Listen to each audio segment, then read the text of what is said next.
All right. Welcome, everybody. Give everybody a couple minutes here to get settled in. It's been a while here. It looks like I have gone 12 days without a podcast. These have been busy 12 days. I promise you all that. Know we're getting settled in here. I'll give everybody just a few minutes to get themselves in order here. Hopefully you have a snack, or you ate dinner, or you're enjoying your life in some capacity here tonight, because we're going to run through what we always do: money, politics, and religion. And today's theme is going to be all about questions. We have a lot of questions as American people, and we deserve answers to them. And that becomes more apparent every day of every week that passes by, and we just simply don't get the answers that we need. So we're going to compile a list of answers or questions that we have today on this episode, and hopefully try to put some pressure on people who know the answers to get those answers to us. So we'll let everybody get tied in, suited up here, ready to go. It's going to be a very brief episode today. I apologize, folks. I'm running a little bit low on energy these past few days. Plus, today is tax day for those who file extensions, and it's just a crime what happens to us every year. It's an absolute crime. I guess I'm laughing about it now, but I'm crying inside. It's amazing how much money this country steals from its citizens and does absolutely nothing for them with it. And that's going to be a main theme of our topic today. So about another 10, 15 seconds here, so we'll go ahead and get started.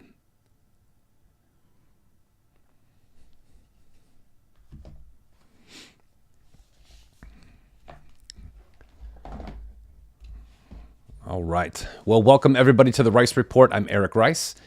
Thank you so much for taking time out of your day. I know that there are a million other things that you can do besides sit here and listen to me, considering it's recorded and you could watch it at any time. I appreciate you all being here live. I like doing these episodes live because it just provides a pathway for us here, just a way to see that we're not putting too much effort into editing this stuff or getting you anything. It's all raw information, and that raw information is designed to give you ammunition to talk to your friends and family, especially during this election season. We're about 3 weeks away from an election here in 2024. Things are getting really, really hot right now on many different fronts, and one of them that people seem to stop talking about recently is the economy, which we'll, of course, cover that because we're hitting new all-time highs, new all-time lows all over the place. And then we're going to talk a little bit about questions. Like I said right before this, Americans have way more questions than answers, and that's not part of how a democracy works. By the way, we are a constitutional republic that runs on a democratic system. The difference between, really simple for those of you who don't know the difference between a democracy and a republic is a constitution. That's the difference. Without a constitution, we basically are a democracy, and a democracy is where the mob rules. So if you rile up a bunch of crazy people and they want to do crazy things and they have the most votes, they win. Whereas a constitution protects the rights of the individual against mob rule. That is the main difference between a republic and a democracy. And we happen to be a republic. Constitutional republic is kind of an oxymoron. Having a constitution makes you a republic. Having no constitution makes you a democracy. Throughout all of human history, dating back almost 200 years, if you look at every democracy that's ever existed, it has ended up in socialism and then in communism within a matter of 40 to 50 years because mob rules. And if you own the media and you own the pharmaceutical companies, kind of like what happens in America here today, ultimately you will guaranteed end up in communism without a constitution protecting the rights of the individual, which is really at stake right now, considering that both of the candidates on the Democratic side have discussed openly and publicly removing a few important things, getting rid of the Supreme Court, flooding it with lunatics, and then on the other side of things, actually trying to get rid of the Electoral College. The Electoral College is a constitutional right, and it's also something that protects the ability of states like California and New York, who have more population than anyone else in the country, from basically controlling the way that this country works. We have people running for the highest offices in the world, with Harris and Walz, who are both shouldn't be running for a school council, yet alone for the president and vice president. But not only are they talking about packing the Supreme Court, removing the Electoral College, they're also talking very heavily that free speech is getting to be too much. And I am a free speech advocate. It's what I do this show for. I make no money doing it. I actually lose money doing this. I do it because I think we need to provide a service to each other and be able to help each other get real information, talk about real topics, and then arm each other with ammunition so we can have intelligent conversations with people and hopefully wake them up and awaken the beast of the American people, which is completely dormant in hedonism, terrible food, terrible ideas, terrible ideals, terrible people running our country, and terrible systems that operate and control our entire financial futures, including federal taxes, which, by the way, should be illegal. They have been illegal. We didn't have them until 1913. They are a byproduct of a central bank, which is the cornerstone of operations for any communist takeover. I'm not making this up. That's quoted by Karl Marx, the father of communism. So we have a lot of work to do in this country. And if we can't speak to each other intelligently, and if we don't know the information like the back of our hand, we're not going to wake anyone up.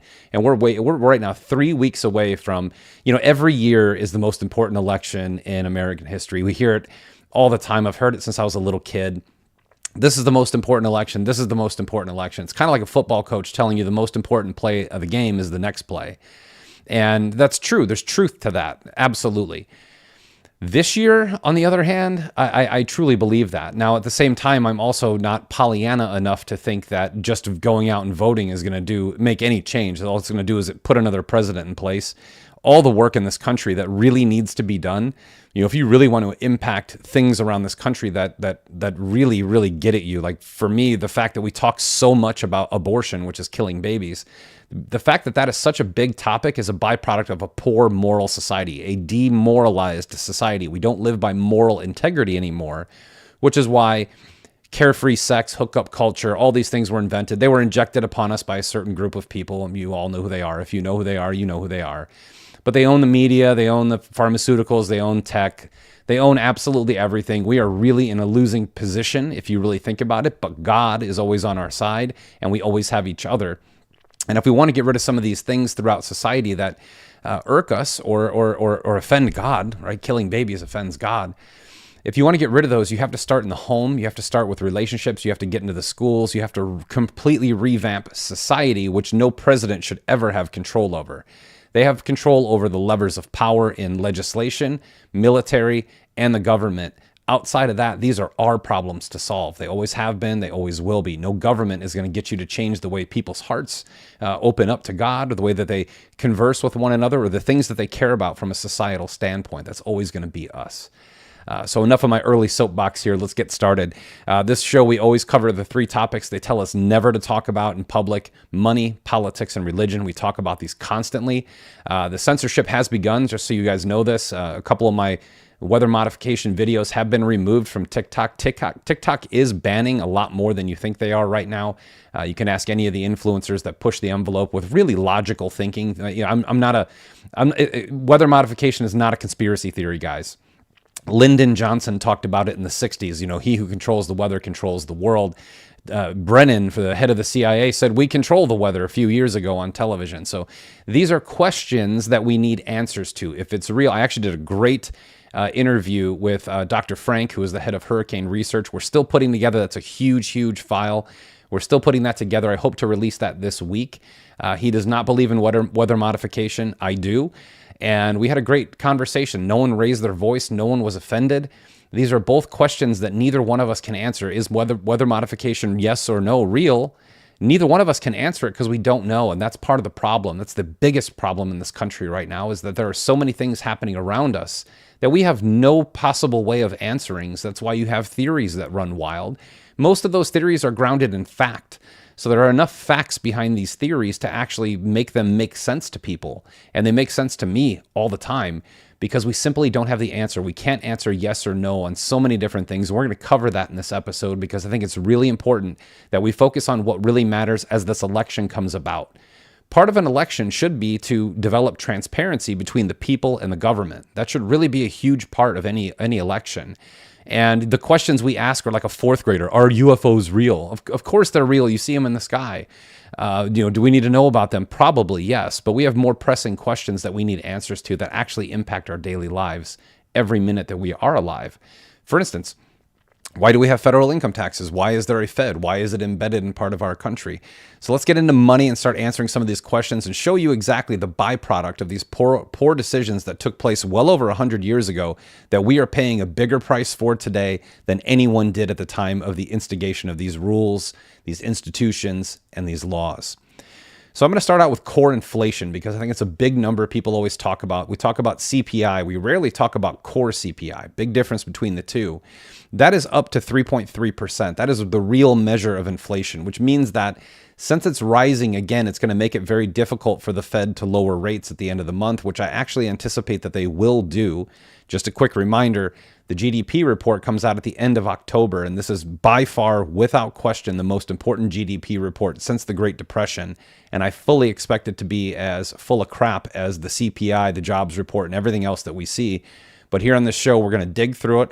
We're going to find out where they're pumping up the numbers because there is an election a couple of days after this happens. And of course, they're never going to want that GDP to show the real economy. But the real economy speaks for itself, and we can look at it with our own two eyes and our own two ears. We can hear and see exactly what's happening out there without the need for our overlords at CNBC to tell us how good the stock market is, regardless of what the economy is doing. I want to take a look back and a look forward. 10 years ago, in 2014, our national debt was approaching $10 trillion. Excuse me, 17 trillion. So 10 years ago, we were at $17 trillion in total debt. We are now almost at $36 trillion in total debt a decade later. Do you know how long it took us to get to 1 trillion? About 200 years. A little over 200 years it took us to get to $1 trillion in national debt. Since that time, we have now increased that almost 36x. We are at 17 trillion 10 years ago. 10 years from now, we are expected to be at $100 trillion in national debt. That equals close to $400,000 per family, per taxpayer in this country. That is debt that you are paying off at the backs of politicians who go into office worth maybe $1 million or $2 dollars per politician that come out of office worth hundreds of millions of dollars. They are making a killing off of our backs. And this is about time that we start talking up about this, speaking up everywhere that we can. Talk to your neighbors. I'm really tired of hearing foolish people tell me paying taxes is patriotic. Paying taxes is unpatriotic. It is as unpatriotic as patriotism gets. In fact, this entire country exists. The freedoms you have, Mr. and Mrs. Gladful taxpayer, the freedoms that you have in this country only exist because brave men took a stand against tyranny and stopped paying taxes to a tyrant who didn't represent their best interest. That is how America began. You remember that saying, taxation without representation? That entire speech of taxation without representation couldn't be more apparent than it is today when our taxpayer dollars are going directly from our paychecks, directly overseas, and funneled back into the pockets of the people who write the laws. It is unpatriotic as it gets. And since I'm getting banned, let's go off on this topic. You can't get more unpatriotic than funding these foreign wars, funding a lack of response time for all of the disasters that are happening in this country, which have been pretty well predicted on this show over the past 3 years. It is a high time that Americans get back to the American spirit and start looking at what our forefathers did to free us from the tyranny that was once imposed upon us, because we face these times today and we will continue to face them as long as their purse strings are always being pulled from our pocket and into their coffers. That is not going to end until we end it. Soapbox over. $100 trillion in 10 years is where we will be. The PPI is now on its 14th consecutive rising month. This is a very troubling thing. These are producer price index. This is the manufacturing costs in this country. Not only is inflation rising for consumers like you and I, it's rising for people who make American products, which is why Trump is making such a big push to give huge tax breaks to companies who produce their products here in America, sell them in America, and sell them to Americans and export them overseas. We have way more than enough resources in this country to make everything that we need. Everything. I'm talking everything from fuel all the way down to the little widgets that you love to buy in Dollar General store. All of those things can be made in this country. The mere fact that they're not shows you the 75-year run in Congress that has done nothing but try to globalize and offshore everything in this country to someone else for their own profit and their own benefit. This is the truth of the way that the world has been working, and it will continue to work until we put our foot down. It's not going to be a glorious leader that does this. It's going to be a cumulative effort of Americans coming together and realizing just how much we're being scammed on a daily basis, and stop listening to the tyrants in charge who continually make money off of our sweat, blood, and tears. And the blood and tears have just begun, and I'm going to get into that in the next segment. Bank of America. I've talked about this for a while. Berkshire Hathaway and Warren Buffett have been pulling money out of Bank of America for the better part of 9 months. And you're talking a lot of money, a couple billion, 10 billion, 20 billion at a time. These are big sell-offs of their shares. If you ask why that would be, number one, there's a banking collapse coming. I've covered this ad nauseum for 2.5 years, and you can start to see little increments of this happening. But it's a quick reminder, our government is printing right now about $11 billion a day, and about half of that is going into the banking sector. They don't tell you this on television, but they're propping this up through the election season. What I think is actually happening is I think the left, or the communists in this country, I think they're starting to realize that overwhelmingly the people are going to vote for Trump, no matter how many videos they show you on TV, no matter how many Kamala Harris ads they run off of the $1 billion she supposedly raised in a few days for her campaign, no matter how many times it is. Just go talk to people. At least 65% of this country is voting for Trump right now. That's just a stone cold fact, and almost every real poll will show that. But what they're trying to do, in my opinion, is to create a scenario where once he's elected, that you have that 2.5 month period from the time someone's elected to the time they take office, where all these collapses and catastrophes financially, they may be putting those off until Trump gets back into office to blame them on him. That is not like it's not been done before. There's a million ways to prop up the market. I've walked through many of them on this show, including the Plunge Protection Fund and many different government subsidies and drips that actually put money into the market when it's dropping to keep it up during an election season. Your average election season for the last 100 years has produced an 11.5% return in the S&P 500. So we see this constantly, and then the markets tail off after an election, regardless of who wins, because they stop funding it and the real market kicks in. So I would pay attention to that as time moves on. It may be actually a decent time to be in the market for the next few weeks, maybe even a couple months, though I don't think so. I think you're better off putting your money in different areas, which I've talked about: gold, silver, raw land, private oil and gas deals, so you get a tax break, and Bitcoin, and also trade the VIX. I'm still high on the VIX as long as you're actively trading it. Take your profits, get out, buy it back, take your profits, get out, buy it back, take little losses when you have to, cut off your downside. Basic trading 101. Now, we're now also at $1.36 trillion in credit card debt. The first time I did a credit card debt announcement on this podcast, when it was a very random podcast floating around the internet in many different places, we were at 1.1 trillion 2 years ago. So that's $260 billion additional debt. That doesn't include the interest debt. That is just pure debt. So that's the amount of money that Americans have used their credit cards to purchase goods or services that they still haven't paid off as far as their balance goes. Credit card rates on average. Now, this is an average, and this is an average given by the Credit Card Association. So you know that average is going to be a little bit lower than it probably is, but the average credit card rate right now is 23.4%. So just a straight mathematical number, 23.4% on $1.36 trillion in debt is a significant chunk of money coming out of American pockets going into corporate conglomerates so they can live lavish lifestyles while we're paying off zero of our balance. That is just for the interest. Right now, we don't know what that number is. It fluctuates. People have new balances and new payments all the time. You're looking at anywhere between $318 billion and $448 billion in credit card interest payment from the American people. This is a tremendous amount of money. To put it in ways people can understand, $400 billion is like 400 Cowboy stadiums. The stadiums these gigantic NFL and MLB teams play in, they're paid for by taxpayers. Jerry Jones didn't pay for the Cowboy Stadium. Everyone in the DFW area did, and the state of Texas, and partially federal funding. All of these things are rackets. Like everything in America is a gigantic racket. It's just the truth. It's just where we are. Auto insurance is up 56% during the Biden administration, 16% just in September alone. Now, yours may be lower, it may be higher. These are national averages, but the national average, auto insurance has gone up 56% since Biden has been in office, 16% since September alone. just last month. Everyone's feeling the pain of these mandated insurance. Again, if you don't have auto insurance and you never get into a car accident, you're an illegal driver. You're considered illegal. That's illegal. You need to have insurance to drive a car. You have to pay for a license. You have to get a license to drive a vehicle that you own. Then you owe debt on it. It's great that Trump is talking about, for American bought cars, using your interest on your loan as a tax write-off.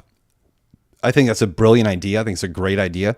In the end, we should be trying to make cars more affordable so that we don't have to go into debt. We should probably look at sound money policies that keep our money from deflating. These would be much better starts, but a good start in the right place is using that interest on your loan as a write-off. But back to the original point.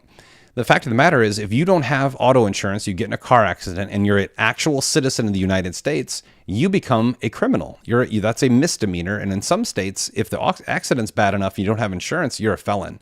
That'll never come off your record. Now, if you're an illegal in this country and you get in a car accident, like has happened to two of my friends, absolutely nothing happens to you. And the person whose car is destroyed from the illegal, they pay for the entire thing. So why exactly do we need insurance, mandated auto insurance, if the only penalties are for legal citizens who actually pay for their insurance? There's one question we need to have answered during the next campaign season, or while whoever's in office. While Trump's in office, these are questions we need to continue to press him. He is a man. I'm going to be voting for Trump, but he is by no stretch Jesus Christ, and he cannot wave his hand and fix all problems in the world. I want voters to think about these things. Yes, we have an election. We've got to get through an election. We've got to win an election. More importantly, we've got a country to fix, to save, and there's not one person making all the policy that's going to do that.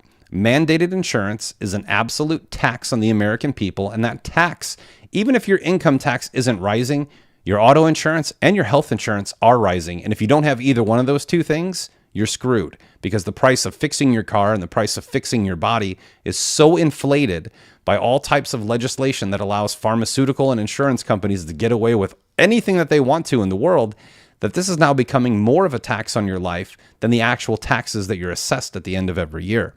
Health insurance has been up over 7% for the second consecutive year.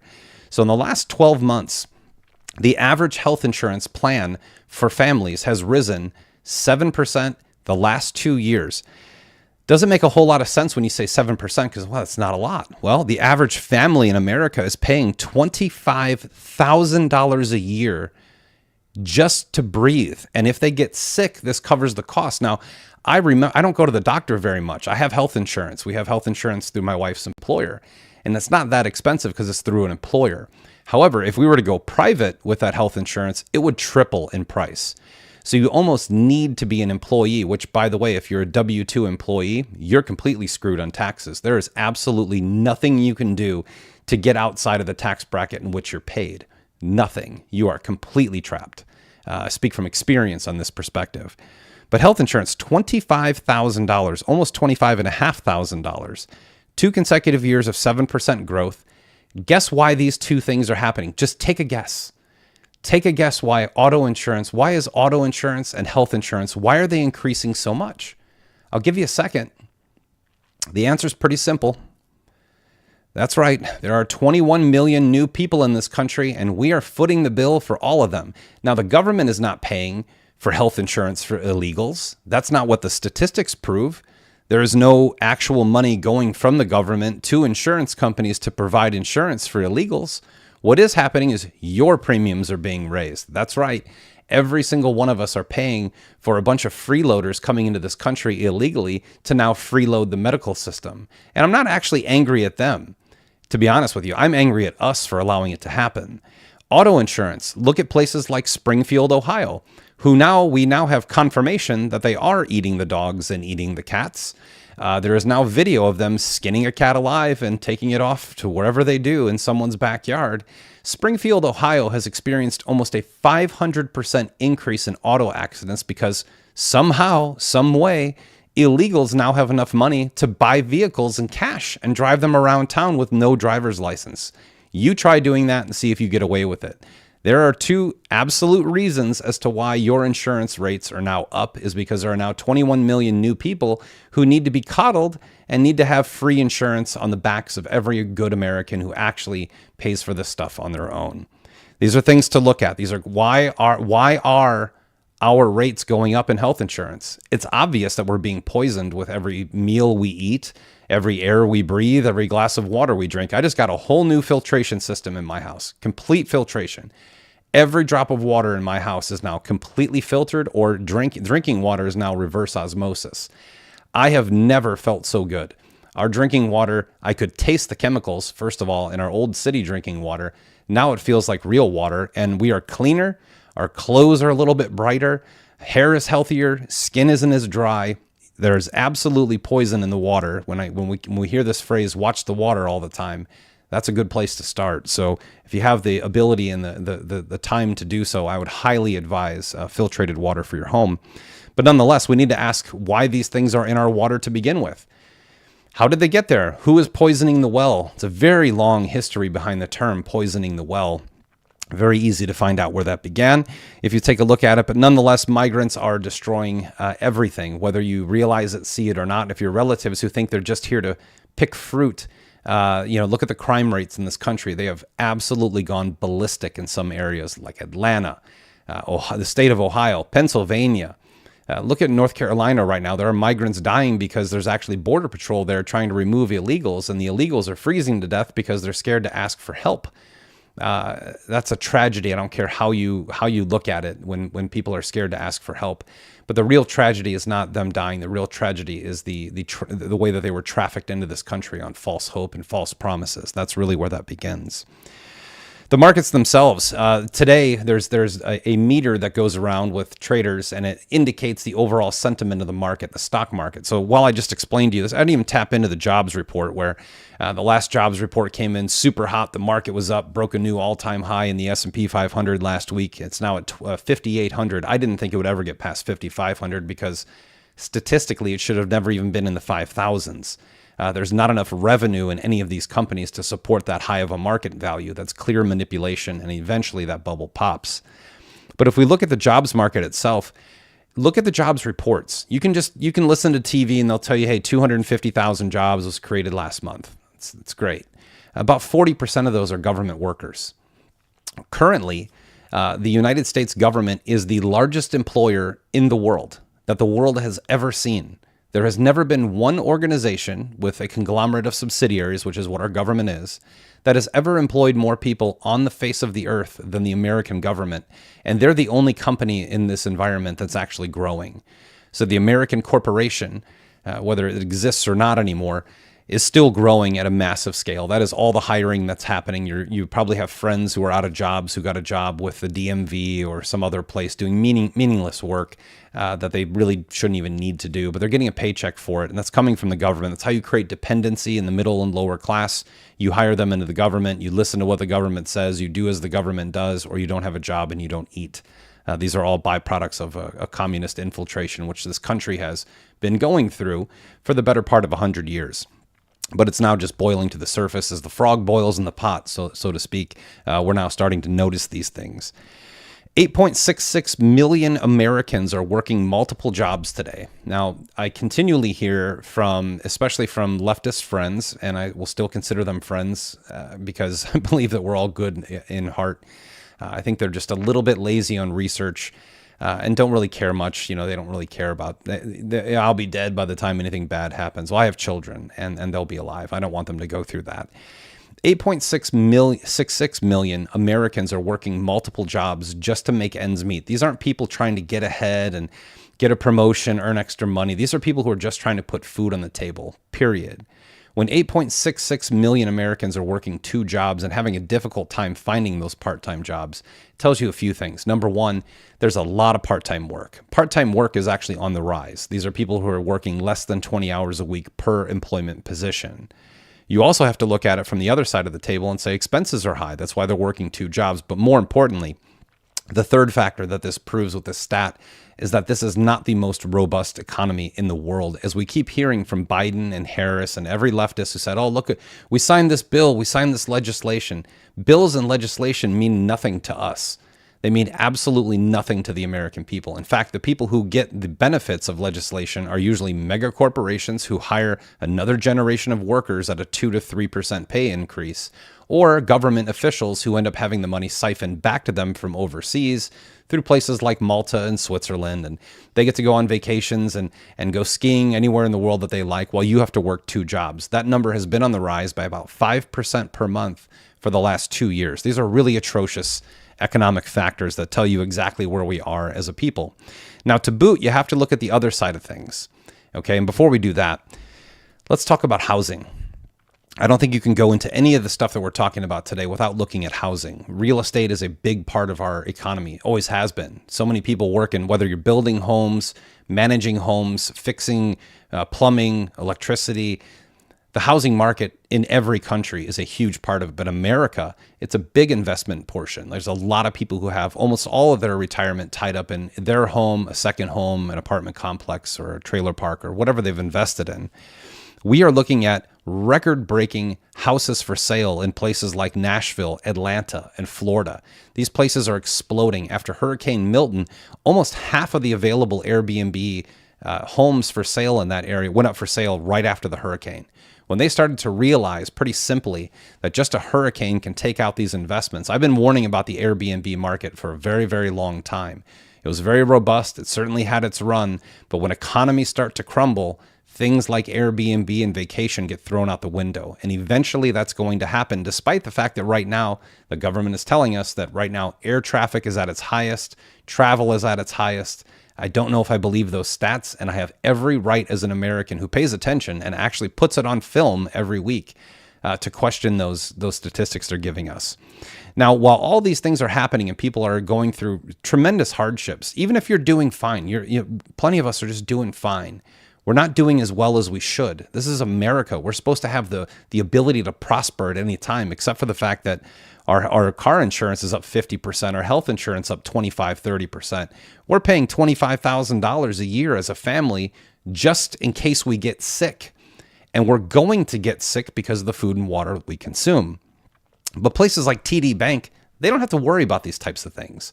They just settled again another lawsuit where they're paying $3 billion in fines for laundering money for drug cartels in this country. This is not the first time they've done this. 2 years ago, they paid $1.5 billion for banking a well-known Ponzi scheme. The bankers in this country are part of the government, whether you want to believe it or not. Even if they're a regional bank, they're tied in through a network. You don't just go out and get a license to be a banker. You can't get a license to be a bank without having votes taking place in a back room somewhere. Sorry to break it to you, but that's how the world works. You can't buy an NFL team without the approval of the other NFL owners. This is how the wealth gap works. This is how you get into the elite status. You've got to be let in. Now, these banks, you can look at Bank of America, you can look at Pfizer, you can look at any of these companies that exist, these huge conglomerates in this country. They pay billions of dollars a year for violating the law. So it's an old saying, if something is punishable by fine, that means it's legal for a cost. And TD Bank is the latest corporation to explain to us that laws really don't matter if you have the money to pay for them. So they can just launder, it's an estimated $17.5 trillion in cartel money, pay a $3 billion fine. Now, the fees they made for that were probably incredible. The reports that came out from internal emails at TD Bank, everyone at TD Bank knew that they were a money laundering organization. There are emails that date back 10 years basically saying we are the friendliest bank to money launderers and drug dealers in the entire world. 10 years later, they bust them. They pay a $3 billion fine. It makes some headlines. Their stock takes a hit. Everyone forgets about it next month. TD Bank will have 10,000 more customers that support their corrupt organization. This is just the way America works and how the media is used to continually occupy your mind so you forget about important things that their friends do. Don't forget about TD Bank. These are banks that should go out of business. We do not need our banks getting away with money laundering for drug cartels that kill our children, poison our society, and literally turn this into a third world nation. That's what I've got for you on the economy side of things today. There's a ton more we can get into, but I haven't been on camera for a while, and I don't have much time because I'm very busy in life right now with launching a company and being a dad and men's ministry and trying to get on here and interviewing people off camera to be able to edit these things and get them out to you later. A lot of great interviews, 2 great interviews coming up this week. I may do one of them live just so we don't have to burden our editing folks. But I want to get into what's happening in this country, in Florida, in Tennessee, in Georgia, in North Carolina, South Carolina. Now, Western North Carolina has been getting a lot of the press.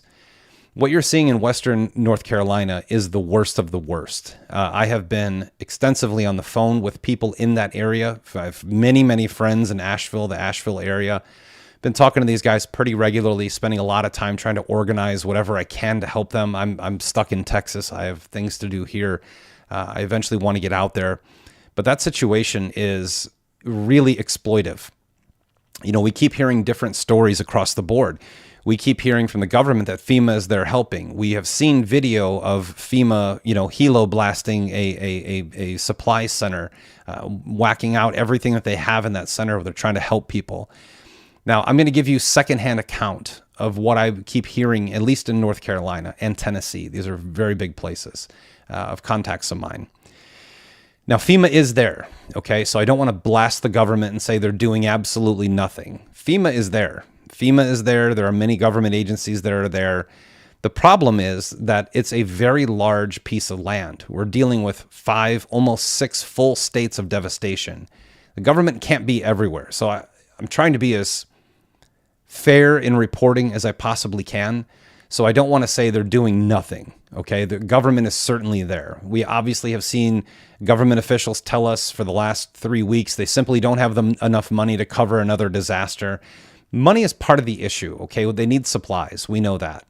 Preparation is the real issue here. An organization like FEMA should be fully ready to go, fully stocked with employees and supplies for any disaster that exists. They get a $20 billion a year budget. Where does that budget go? You know, when Helene hit and you started seeing all of this flooding in North Carolina, it was days before we heard anything from FEMA. That's inexcusable. I don't care what kind of bureaucracy you think exists. That is absolutely inexcusable to the American people. Now, I talked about this, I got banned on TikTok for talking about this, but we had a weather event that doesn't make much sense. Okay, 392 miles from the ocean, a hurricane takes a stronger stance on land. Now, historically, that has happened. We have definitely seen big hurricanes deep into land explode and do nuts, crazy things. We have certainly seen that. It's just not common. When I talk to the experts, that happened once in the 70s and it happened in 1920 something. I understand weather events are there. There's been a tremendous debate online, and I'm glad because I've been talking about chemtrails and weather modification for years and years, and people are now starting to have that conversation. In fact, Marjorie Taylor Greene and a few other congressmen tweeted out, do we have weapons that control the weather? These are questions that we need answered. The great interview I did with Dr. Frank, which will come out pretty soon, that I said, at the end, you can disagree and say, well, this is just a bad weather event. There's no way we can control that large of a weather event, which may be completely true. Or you could look at it from my perspective and say, well, there's no way that we have these random hurricanes at the times we have them in 300, 400 miles inland. And you could argue that that is true or not also. I mean, the question to arise is, do we have weather weapons? Do we use them? Do we control the weather? These are things that the American people should know. We should absolutely have this. NextRad is an organization that promotes controlling the weather. HARP systems control the ionosphere, which would stimulate weather growth. We certainly have enough evidence out there that points to this. And the real end result is that innocent people have died, and we don't know what that number is. And I don't know that we'll ever truly know what the number is. But I can tell you from secondhand experience, secondhand means I've talked to someone who's there. So I'm not in North Carolina, so I can't validate or verify or deny or decline any of this information. I'm just relaying to you what I have heard and what they have seen and told me. Now, in North Carolina in particular, there are multiple towns that just simply don't exist anymore. They were completely flushed off the map. There are pieces of land that range, the average person right now with a side-by-side or a truck or any sort of ability to maneuver around, they can't get more than 10 miles away, 15 miles away. Some of the roads that go into Asheville, they've already declared will not be reopened until late 2026. So wherever you're at right now in America watching this video, you need to thank God. Thank God that you're not there, because the ability to get in and out of these cities is going to be hindered for years to come. There are still hundreds of thousands of homes without power. There are still millions of homes without running water. That sounds like the third world in America. And despite the fact that FEMA is there, what they have been doing, and this is verifiable, they have been turning away supplies. Now, let me explain to you what that means. You'll hear turning away supplies and say, that's terrible, these people need supplies. What I'm hearing from people who are firsthand there is that, yes, they're hearing instances of that in other areas. So imagine you're in a place that just got flooded out. Nobody has water, nobody has electricity, everybody has batteries to operate CB and ham radios and things like that certainly are handy to have with you. But when you're in this area of uncommunication, where you're used to being able to tweet or text or call, and now you have to go to new means of communication, it's going to break down. You're going to find that not everyone you talk to in North Carolina, they know what's happening about 10 miles away. And they talk to people 10 miles away, and they know people 10 miles away, and so on and so forth. So you have this kind of Chinese telephone that happens. So the information gets definitely broken down over time and diluted in certain ways. But what I can confirm with you is that there certainly are dead people. They have found dead bodies. We don't know what that number is. Certain people I've talked to expect that number to be in the low thousands. Some people say 700 to 1,000. The news still is saying 250. They found that in day one. So there are certainly people who've lost their lives, their livelihood, their business, their homes. There are many stories of people floating in their homes a mile or two down the river before they jumped off near shore, before their houses crashed. This is a horrible, horrible tragedy.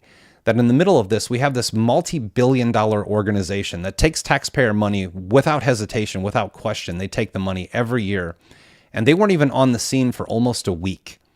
Now imagine being in a tragedy, expecting your government to help you, which is why you fund a government, theoretically, and then being left and stranded for a week with no power, no food.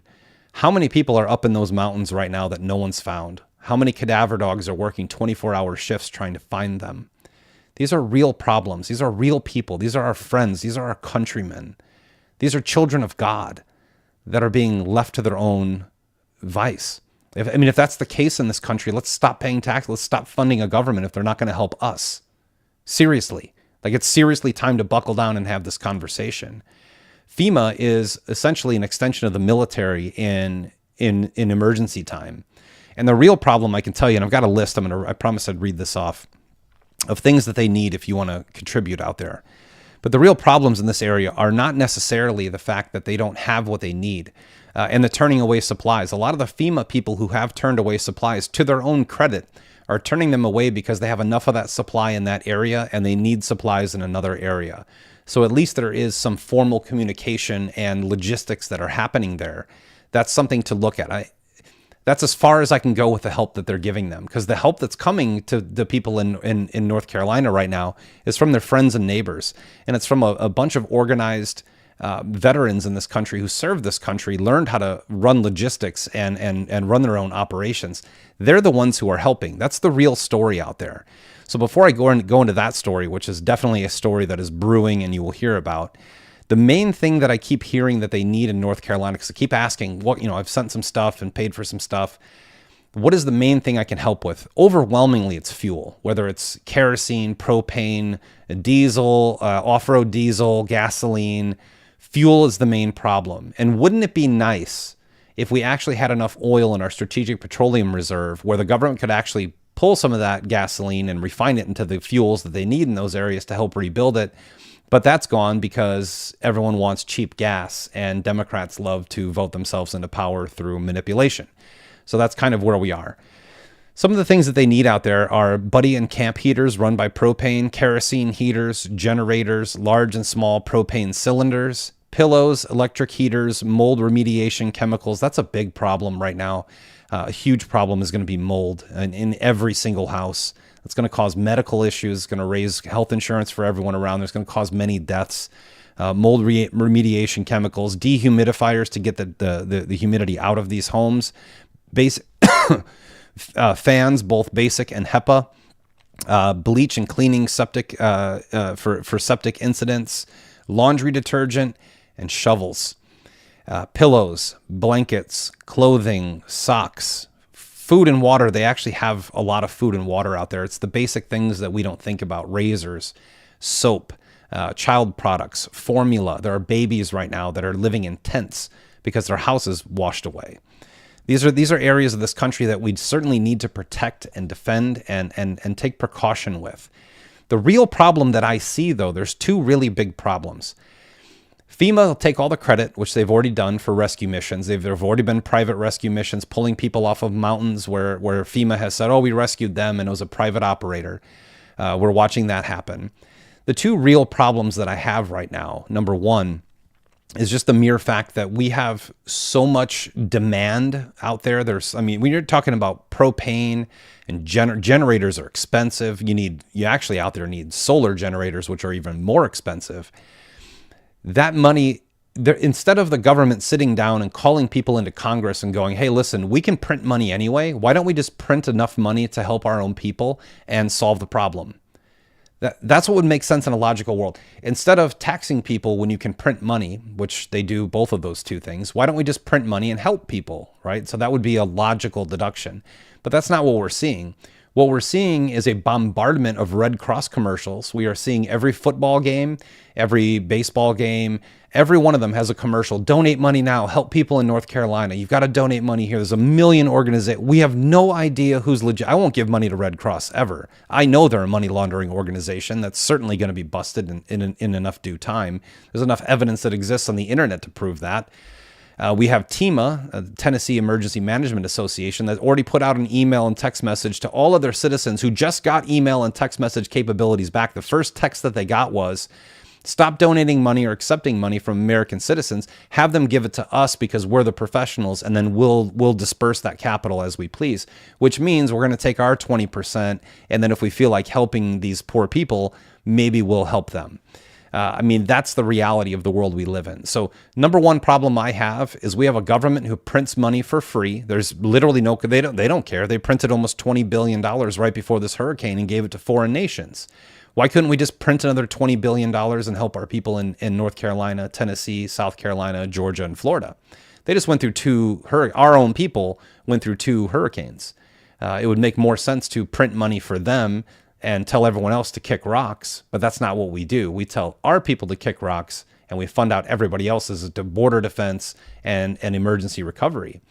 So number one is the constant propaganda to steal more of Americans' money to help Americans. And you also have the problem of all the scammers. If anyone is telling you, hey, listen, I'm going to rally up some money and help people in North Carolina, go to my Cash App. If they're telling you that online, please don't give them money. These are clear scammers who probably have a long track record of scamming. There's a million Give, Send, Go, GoFundMe pages out there. Nobody has any idea what they can trust. So we're bringing in some information from people on the scene, from some of those organizations that exist in those states. Those are credible, but it's hard to find them in this system. The American Red Cross hasn't been, I don't know anyone who's talked to the American Red Cross. All I do know is they've probably spent $30-40 million advertising during football games this past weekend to get more of your money to help our countrymen who pay taxes to a country that prints money out of thin air while collecting those taxes, who could easily print that money and help our own people. The other thing I see brewing, these areas, the Carolinas, Tennessee, this is like the heartbeat of America. This is manufacturing. This is where a lot of our military come from. This is where you're going to find some good old down-home Appalachian people who don't need the government. They certainly don't need electricity to live. This is where, the old Hank Williams Jr. song, "A Country Boy Can't Survive." These are some of the toughest people on planet Earth. They live there. They need help. The toughest people in our country need help. And fortunately for them, there's a lot of militia organization. And I'm just going to read this off before I get into this because it's important to understand our Constitution. In the Second Amendment, it says, a well-regulated militia being necessary to the security of a free state, the right of the people to keep and bear arms shall not be infringed.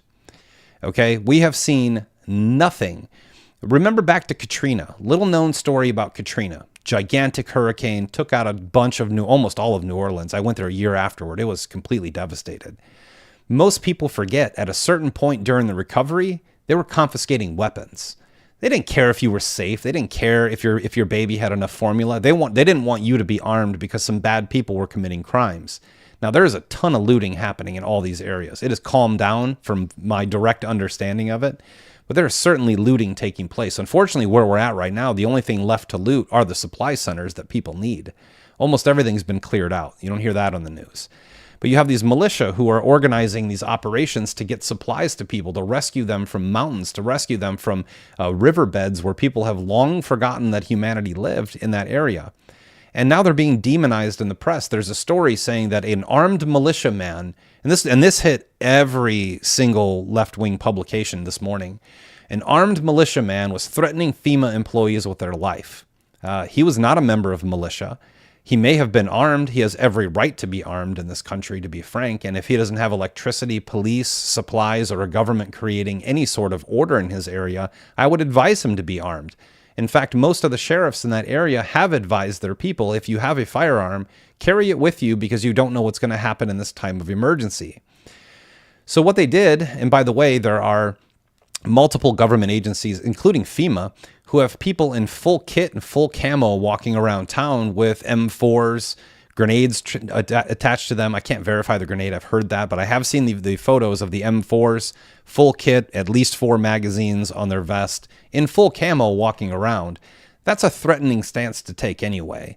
And there are many people right now who just simply don't trust this administration at all, with every reason to do so, considering they've tried to take their guns from them every month for the last 4 years. You are going to see this gigantic media push towards militias. I just read to you the Second Amendment of the Constitution, where a well-regulated, which means well-trained, well-organized militia is necessary to a free state.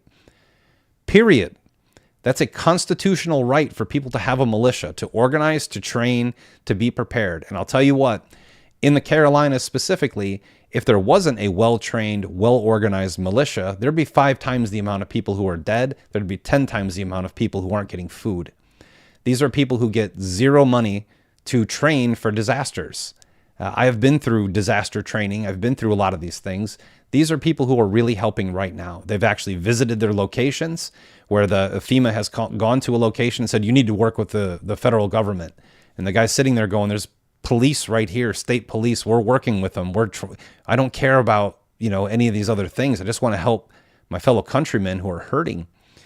This topic brings to mind, if we have all this money supposedly from our taxes going to these government organizations who are supposedly here to help us, how's that going? How is that going? Is that money being stolen also?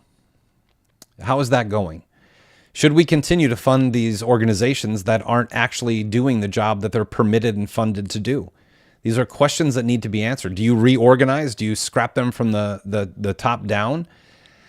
I don't know those answers. And if I did, if I were president, I'd solve these problems really quickly. Unfortunately, I'm just a guy in a hoodie talking to you on a microphone right now. And we're all just normal people trying to get by, trying to survive, trying to have enough food left on our table after the government takes their pound of flesh for us breathing air that they pollute. These are real questions that need to be answered. And they're never answered. They're never asked. Do we really need FEMA? Is FEMA an organization? Do we really need that $20 billion a year burden? They haven't done anything to prove that. Almost every person I've talked to in all of those states, and I've talked to someone from every one of those states personally who are involved in these operations where they're trying to help and find other people, almost none of them say they have any direct communication or conversation with FEMA in those areas at all. Do we need them? What's the point? Who do they employ? Why are they employing? You know how much money those guys get during disaster? Some reports are coming out where they're paying $1,000 to $2,000 a day to hand out supplies if you work for FEMA. This is just another money laundering organization. Every 3- and 4-letter agency in this country was created on executive order. They're not passed by Congress. These are executive order, which means they can be eliminated exactly the same way through executive order. So I think that's an area that we need to sit down and think about. Another question to ask, do we need these 3- and 4-letter organizations that have clearly proven at this juncture in history that they are not here to support and help the American people. They are here to help and support the communist takeover of this country and the impoverishment and elimination of the middle and lower class. Those are what we're actually seeing with our own eyes and hearing with our own ears. So bottom line, there's definitely going to be a big media push narrative on militias and Second Amendment, taking away your guns, taking away your ability. Like if you don't have guns in North Carolina right now, you might not eat.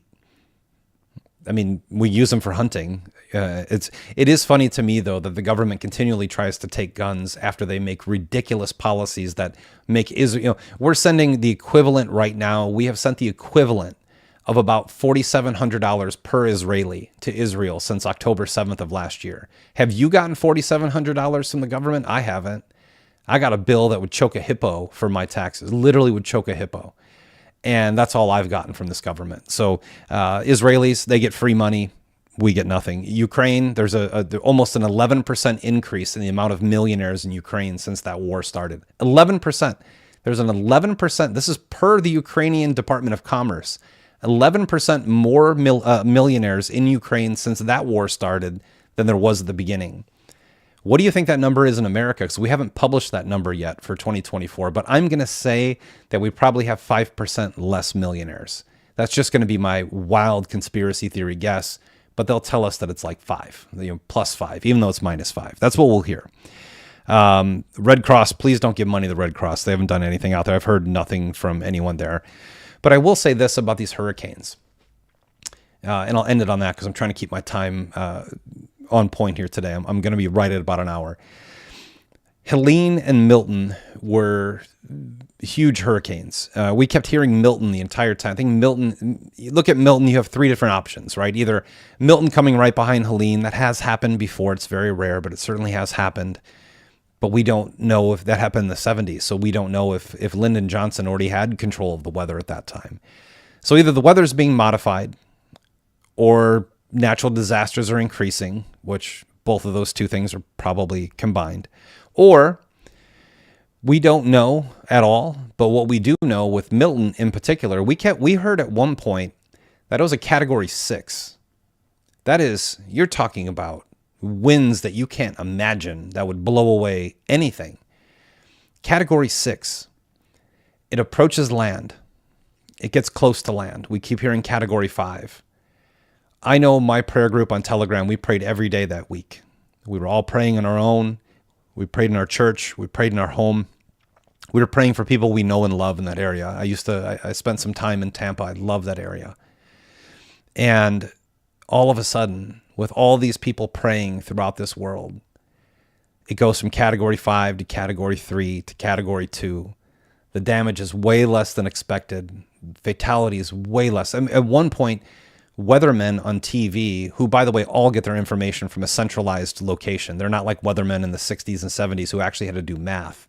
Another question I arise with people. If all the weathermen get their information from one place, how does that one place know exactly what the weather is going to do if they don't control or influence it? Another question to ask. But the pure miracle of this moment is that we had this huge hurricane, which every scientific indicator said would be complete destruction coming up. And then we saw the bulk of the nation praying to God. And in the midst of this, we saw a hurricane go from a category 6 to a 5 to a 3 to a 2. And then the eye of the storm completely disappeared in the middle of it. And you could think of it, of course, I'm not all rose-colored glasses. Maybe all the talk about weather modification, they turned it down, right? Certainly. That's certainly an option. Maybe it just faded. Or maybe, just maybe, the power of prayer is the greatest weapon system ever built on planet Earth. And I choose to believe that. I choose to believe that when good people praise God and ask God to help their fellow man, that God always comes through.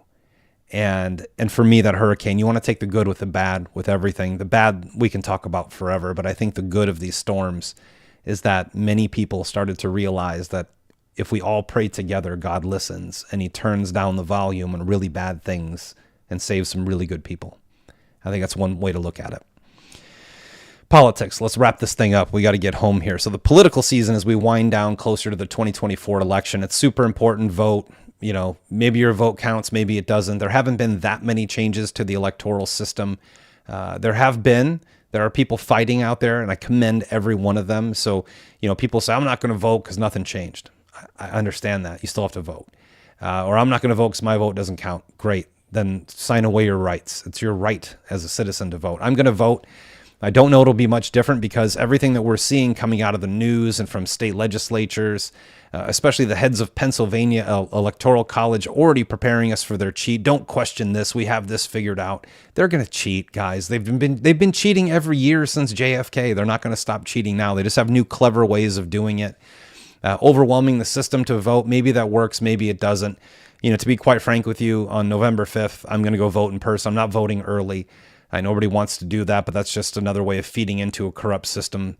Nobody should be voting early. I'm going to vote November 5th. There's nothing else on earth I'd rather be doing at that point in time. But I think we have to look at this from the right perspective. Kamala Harris is so desperate to get approval. She sent Barack Obama out to talk to black men. And he basically said, same thing Joe Biden said, if you don't vote for Kamala, you ain't black. For so long, black and white have been pitted against each other in this country. And the reality is that we have way more in common than anyone else. You look at historically through the racial tensions of this country, and certainly it wasn't good for black people for a long time. It's not really any better for white people today. We're the new one. We're the new target. I mean, whether you want to believe that or not, every DEI, every anti-racist thing is just anti-white. We need to come together and figure out who the right candidate is. The real enemies that are out there are not black, they're not white. But we're watching Kamala Harris actually going on Bret Baier on Fox tomorrow, which I find hilarious because so many people got so fired up. Oh, Bret Baier is going to torture. No, he's not. Bret Baier called Arizona like 15 minutes after the election started in 2020. He's just a Democrat in disguise. I actually anticipate that will be, you don't have to do anything to trip up Harris. No, all you have to do is just ask her a question, let her talk, force her to talk for a minute. She'll make no sense again. Yet, we will still see her voter base increase. And that's not just on fallacy and fraud. We do have an illness in this country where people just, doesn't matter. You could literally put Genghis Khan. If Genghis Khan and Karl Marx and Joseph Stalin all had a baby, and you put that candidate out there with full transparency of who that is as candidate, they would still vote for that person over Trump. So don't expect anyone's minds to change in the next 3 weeks. It's not going to happen. I actually think some of the people who said, I'm not going to vote, are going to listen to her mumble along. Kakala's going to do her thing for, an hour on Bret Baier's show. And she'll actually gain some voters, like real legitimate voters. That's going to happen. But I think the funniest thing that we've seen in a very long time is Bill Clinton today, wearing a camo hat like he's he's a bougie politician, rides around in private jets, puts on a camo hat, Harris Walls hat, goes out in front of a bunch of campaign people, a bunch of Democrats, and and he has to talk about Laken Riley. And when he talks about Laken Riley, he said, that should have never happened. We should be vetting our migrants at the border. If we vetted these migrants, it wouldn't happen, but we need the migrants. So he caught himself in the middle of it saying, oh my God, that's exactly what Trump was saying. But he caught himself in the middle of it. And he gave us an excuse, and he gave us an absolute piece of proof that I think people are missing. He went on to say that we need these migrants here because we're not producing enough babies in this country, and we need the workers. Do we need the workers? We have 8.66 million people working 2 jobs. We have 29.4 million people who aren't even looking for jobs anymore. That's 37 million Americans you could put to work if you gave them an opportunity. But Americans don't get opportunities. Foreigners get opportunities, and they work for the government. That's how the jobs reports have been manufactured. It's foreign hired people that are working for the government. Both of those two things should never exist. But Bill Clinton alerted us to the fact that, if he's a Democrat, our party has been promoting killing babies for as long as we've been a political party, as long as Eric Rice has been alive. Abortion has been a topic. So you're killing the babies so that we need more migrants to do the jobs that Americans could be doing if they were incentivized properly and if the country wasn't run by a bunch of criminals. So all you have to do during this campaign season is continue to see what they are saying, put it on your phone, have conversations with people and explain to your friends and family just in a logical format. What is Bill Clinton saying here? He's saying if we had more babies, we wouldn't need migrants. So if we need more babies, why are we aborting them? And if we need these migrants for this work, then why don't we just give those jobs to the Americans who are sitting on the sideline? Or I don't know, maybe we, drop the price of insurance and taxes and things that don't do us any good in our own lives at all. And you can defend this all day. I'm sure there'll be a mean comment on YouTube about, I love my car insurance. I wouldn't have got out of my accident. You're a fool because you're forced to buy it. I'm not saying I don't like insurance. Insurance is a good thing, but it's an optional benefit to your life. The mere fact of the matter is these taxes that they put upon us. Let's do math, okay? Car insurance. Well, let's look at health insurance, right? So I'm pretty healthy. I don't get sick. Knock on wood, praise God. If I'm paying $25,000 a year, which I am, for health insurance, how much money would I have 10 years from now if I got 8% on my $25,000 in an account somewhere? I'd have way more than enough than I need for when I'm sick. And then if you say, well, what if you had cancer? It's $1 million. That's the problem. You just highlighted the problem. The problem is they rig the systems. So just listen to what these people say. It's just fascinating that they in one 30-second clip, Bill Clinton said, if we actually did our job at the border and look through the backgrounds of these migrants, this wouldn't happen. But we don't need them because we have enough Americans to do the job. And if those Americans had a job, they'd probably be happier. And if they were happier, they'd probably get married. And if they got married, they'd probably have kids. And then we wouldn't need migrants, taxes, or an open border ever again. We live in a clown show that is being run by the worst ringleaders in the world. It is just unbelievably stupid and funny at the exact same time. So we'll wrap it up on some light politics here, and I'm being facetious in saying that. Israel-Iran is really ramping up right now. There's plenty of footage coming out. They're dropping firebombs on Gaza right now. I mean, it's the Israel thing. I could probably talk about Israel and the deception of Israel. These are not our greatest ally. They're no one's greatest ally. They're certainly not America's greatest ally, but they're not an ally of anyone. That is a nation who only cares about itself and has been pillaging this country since I was born. We have sent untold billion. We send 3.9 billion a year to Israel no matter what. In peace or whatever. It's just every year, 3.9 billion of our money goes in the hands of Jewish people in Israel. Every year, with no questions asked, no one cares. We've sent upwards of about $70 billion since October 7th for them to blow up places all over. And I will give a guy named Ben Swan, who I'd never heard of until last week. He's the only other person besides me that has actually talked about what's happening in Lebanon. Lebanon is 40% Christian. Most people don't know that. 40% Christian. There's 2,400 Christian churches in that nation.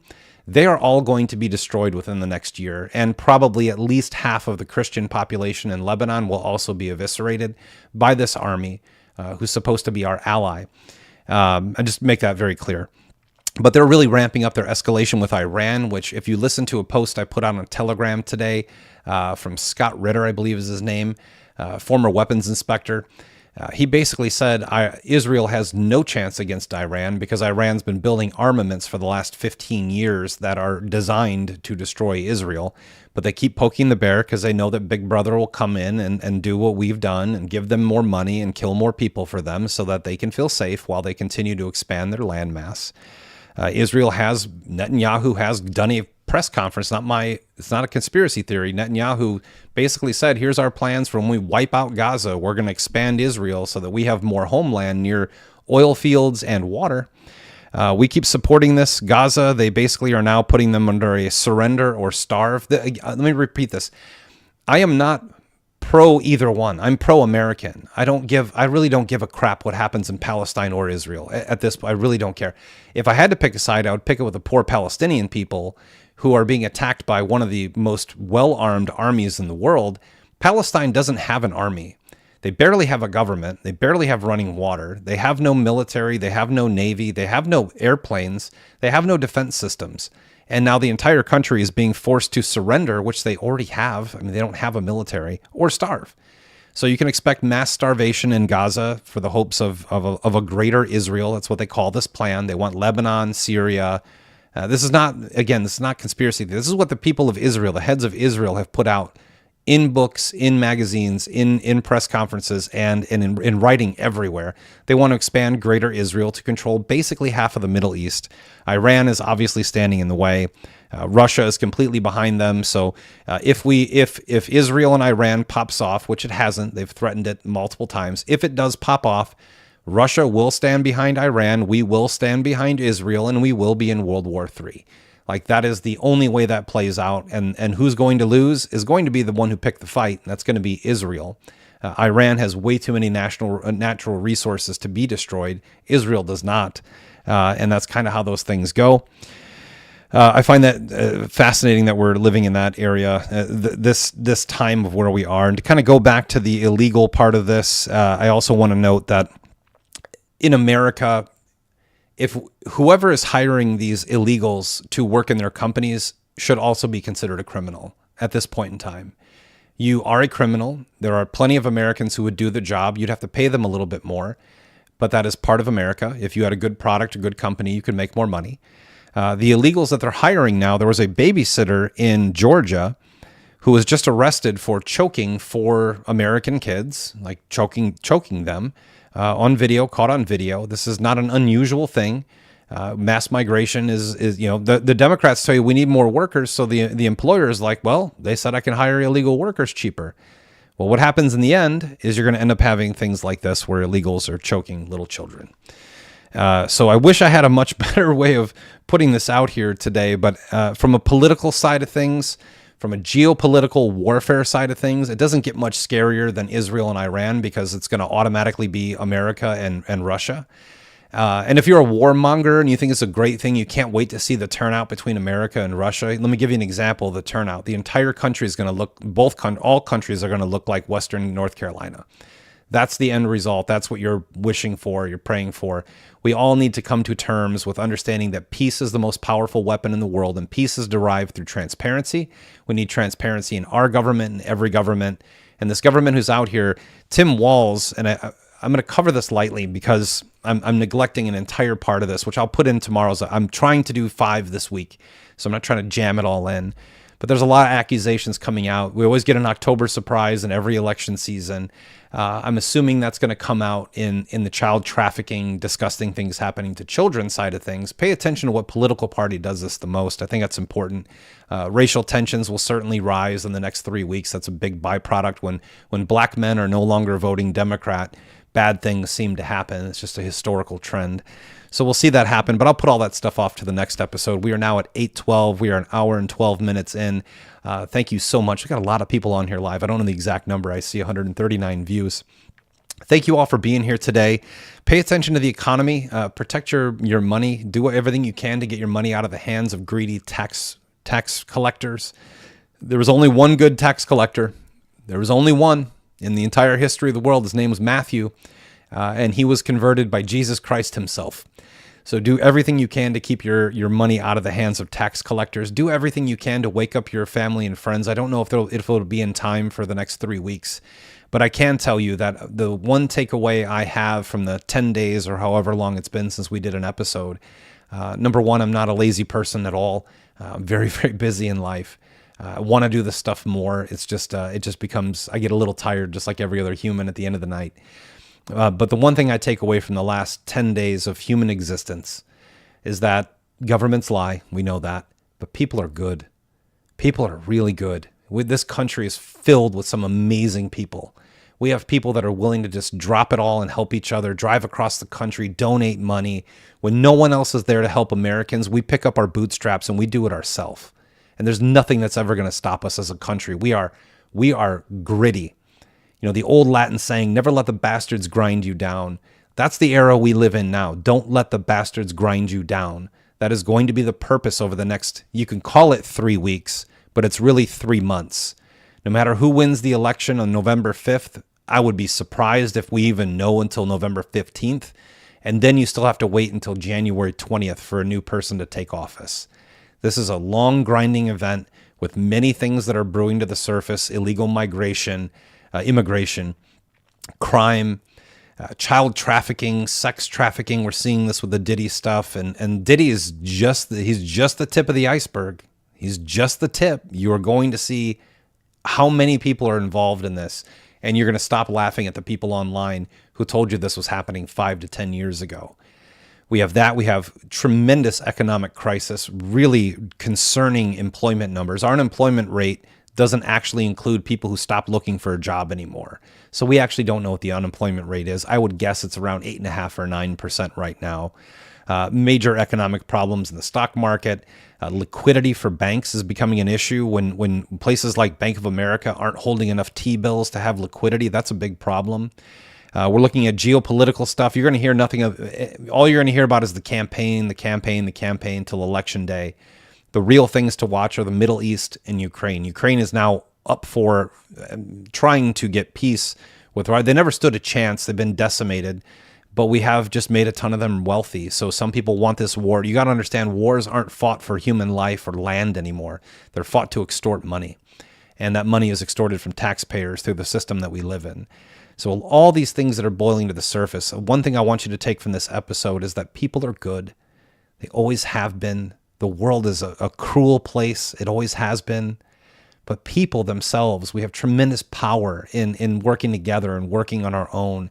And the power of prayer is the greatest weapon system ever created. And it wasn't created by man. It was created by God. And it has so much power. It can move mountains. It can kill hurricanes.